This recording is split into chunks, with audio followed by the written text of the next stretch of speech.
Alright, so we're going to talk about graphing rational expressions. Before you can actually graph a rational expression, it's important to know some of the characteristics of a rational expression. So to start off, let's look at some examples of just how to simplify these. We've done these multiple times, so it's not anything new. When you simplify, remember you factor your denominator completely. So if you look, this right here is a difference of squares. So it's an x plus 1, x minus 1. And then once you've factored everything completely, you cross off what they have in common. So this would be 1 over x minus 1, because everything else cancels out. Over here is very similar. We start by factoring everything. On the top we have negative 12 and 1 as our numbers. So we're looking for negative 3 and 4. So on the top we have x minus 3, x plus 4. On the bottom we have positive 12 and 7, so positive 3 and positive 4. If you see, our x plus 4's cancel out, and we're left with x minus 3 over x plus 3. So that's just some simple practice to get us prepared for what's to come. When graphing your rational expressions, the first thing you want to look for is asymptotes. So vertical asymptotes are where the denominator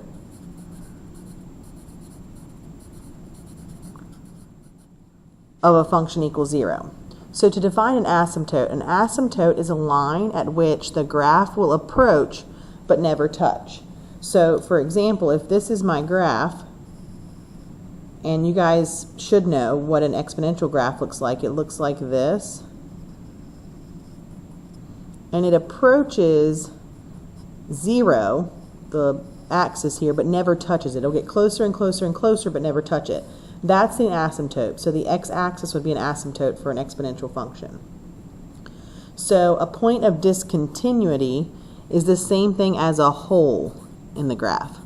So we're going to look at ways to find vertical asymptotes and points of discontinuity or holes in a graph. So what you're going to do is, just like before, you factor everything. So our top here is a difference of squares. So that's x plus 1, x minus 1. And then for the bottom, it's a trinomial, so we do our little x here. What multiplies to make 5 and sums to negative 6. Negative 5, negative 1.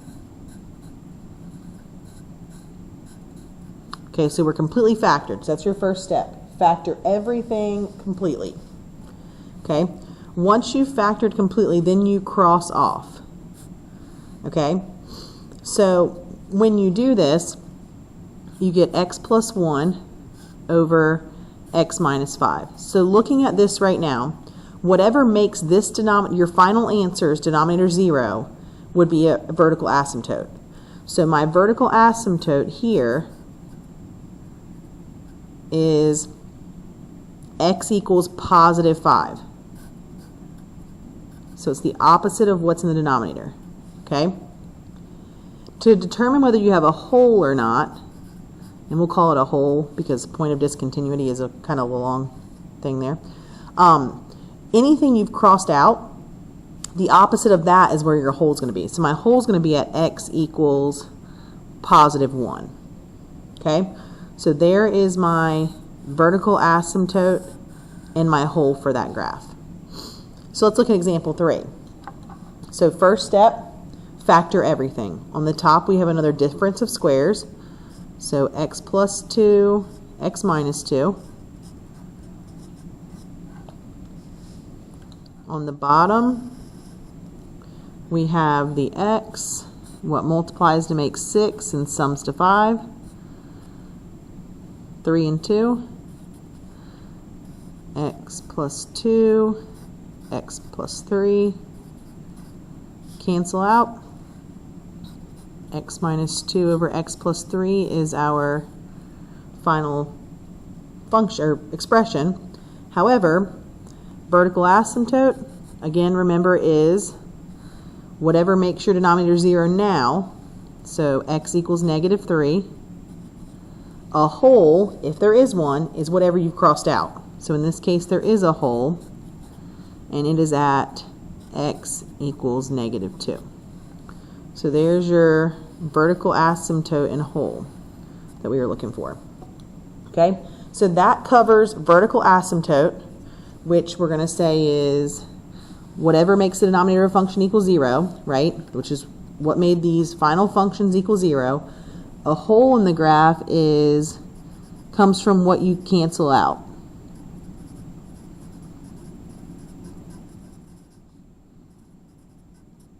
So we canceled out over here the x plus 2, which gave us a -2 whole. We canceled out over here the x minus 1, which gave us a +1 whole. Okay? So now let's take a minute and look at horizontal asymptotes. A horizontal asymptote is determined by the degree of your numerator and denominator. So the degree is your highest exponent. So your highest exponent up top here is a 1, so your degree is 1. Your highest exponent here is 2, so this is a degree of 2. Top is a degree of 1, bottom is a degree of 2. So if your numerator, degree, m, is less than your denominator degree, n, in this case, then your horizontal asymptote is at y equals 0. Okay? If your denominator and numerator both have equal degrees, this one has a degree of 2, the bottom has a degree of 2, then you take the leading coefficient, in this case it's a 1 and a 4, and put them over top each other. So y equals 1/4. Okay? And then finally, down here, if the degree on top is greater than the degree on bottom, then there is no horizontal asymptote. Okay? So, now that we've discovered these, obviously this is applying to this graph, so y equals 0, y equals 1/4, and then none. Okay, so let's look at the other stuff in reference to this graph. So I'm going to come over here and factor everything completely. Give me just a second to rearrange this. Okay, so I'm going to come over here and factor everything completely. So if I look at x plus 4, that's as factored as it gets. On the bottom, I have an x, what multiplies to make 4 and sums to 5, 4 and 1. So x plus 4, x plus 1. So here's my factored form. Okay, my x plus 4's cancel out, so that tells me I have a whole at x equals -4. And I have a x plus 1 left on the bottom, so x equals -1 is my vertical asymptote. Okay, so looking at your domain, that's something we haven't talked about yet. Domain is anything but your vertical asymptotes in your whole. So in this case, we're going from -infinity to -4, -4 to -1. We're just going from smallest to greatest. And then from -1 to infinity. So we're covering everything except where we have a whole or a vertical asymptote. Okay? So let's look at the next one. So again, the bottom is a difference of squares. So we'll put it over here. So the bottom is going to be 2x plus 9, 2x minus 9. The top is what multiplies to make 4 and sums to 5, 4 and 1.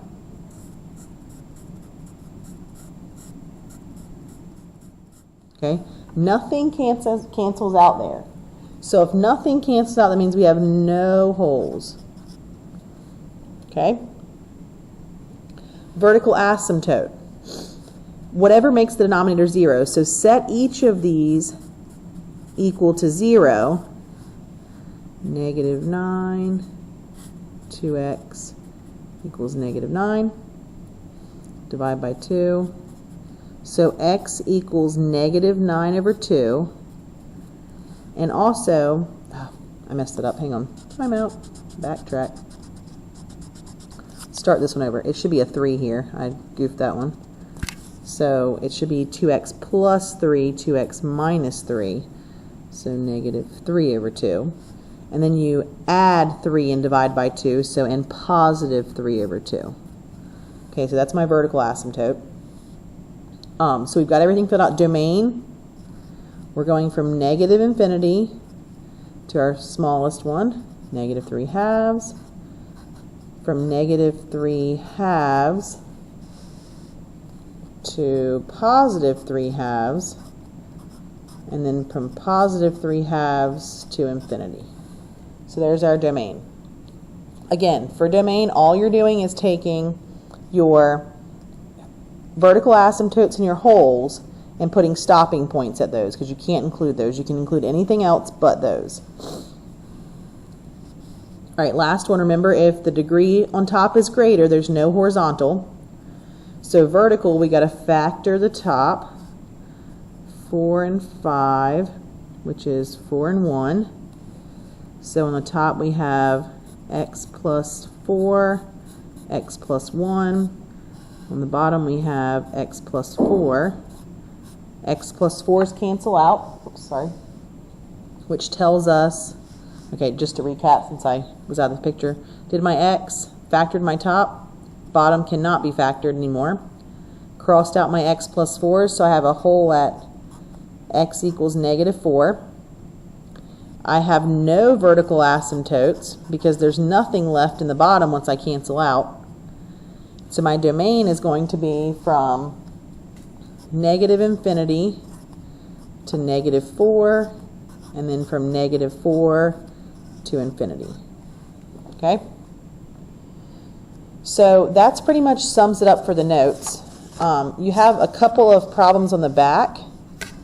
Oops. I'm going to go over a couple of them with you just to kind of see what we have here.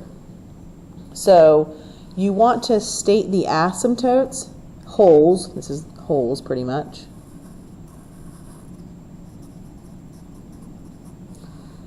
of each equation, then graph the function and state the domain. I'm not going to put them on the graph because I'm assuming using a calculator you can, but I'm going to kind of show you how to get the rest of the stuff and plot your asymptotes. So starting here, factor the top. What multiplies to make negative 2 and sums to 1. Negative 1 and positive 2. So on the top we have x minus 1, x plus 2. On the bottom we have x minus 1. So canceling this out tells us we're going to have a hole at x equals 1. Nothing's left on the bottom once we cancel out, so there's no vertical asymptotes. A horizontal asymptote, if the top is greater than the bottom, as far as your degree, there's none. And graphing this one's fairly easy, so you guys can put this in your calculator and go to your table and find out some points. So you're going to start at 0, 2, and then you're going to go up. Remember, at 1 is a hole, and your calculator should say error. So this is what it would look like on your screen. So domain, anytime we have a hole, real quick, we notate it as an open circle, just like you would in inequalities. So the domain is from negative infinity to 1, and then from 1 to infinity. Okay, so there's one example. We're just going to go straight on down. Looking at C,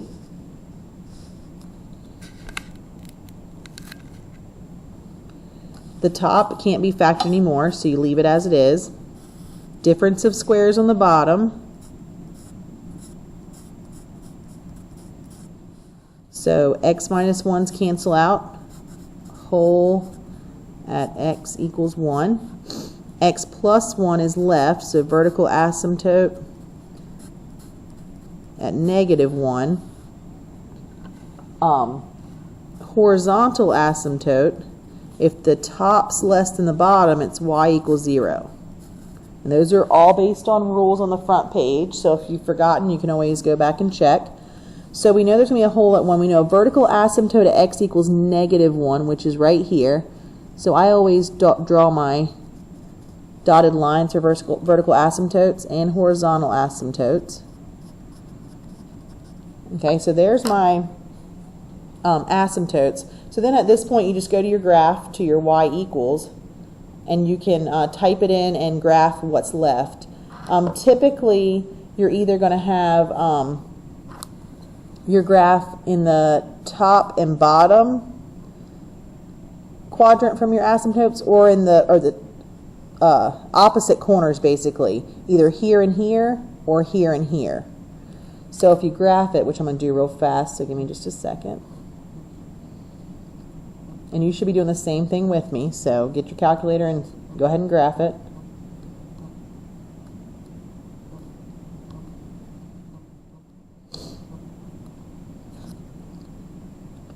So if I go to my table,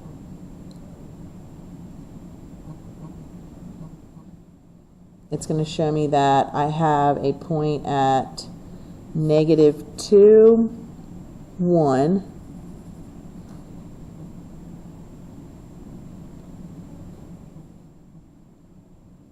Is that right? No, negative 2, negative 1, I'm sorry. So negative 2, negative 1. And here at my asymptotes at negative 1, so, and 1. So when we hit 1, so it's going to look like this. When we hit 1, we have to stop and put a hole because it's not actually going to touch that. And then down here, we're going to go kind of alongside the asymptote. So your graph should look like that. Don't forget, though, to put that hole right there. Your calculator will not show a hole in your actual graph, but if you go to your table, it'll show an error where there's a hole. Okay? One more real quick, and then we'll be done. Let's look at this one. Let's factor the top completely. So what multiplies to make 25 and sums to 10? 5 and 5. X plus 5. X plus 5. Let's look at the bottom. What multiplies to make 20 and sums to 9? 4 and 5. X plus 4. X plus 5. Cancel out your x plus 5, so that's where a hole is. X equals negative 5, the opposite, right? Vertical asymptote is at x equals negative 4, because what's left. Horizontal asymptote, this is one where they're both the same degree, so take your coefficients, 1 over 1, which is 1. And so we know that our, let's go ahead and plot them. Our vertical asymptote is at x equals negative 4. Horizontal asymptote is at y equals 1. And when you graph it, so you guys can all go ahead and graph it and see what you get.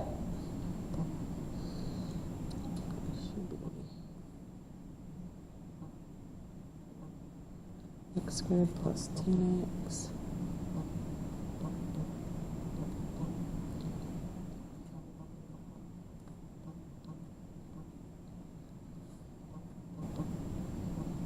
Alright, so graph it, and then, and when you look at your graph, you see that it's going to go in this quadrant here and this quadrant here. So now you just need some points to graph. If you look on your table at negative 4 and negative 5, the graph is not available. So you definitely can't put a plot in there. But if you look at -3, 2, 1, 2, 3 is a point. So that means over here there's probably going to be a point. So it's going to look like this. We can't touch -5 though. So where it goes at -5, you need to make sure you have a hole. Oops, kind of got close to the line there. All right, so there's your graph. All right, if you have questions, please let me know. If not, I'll give you some assignment to work on.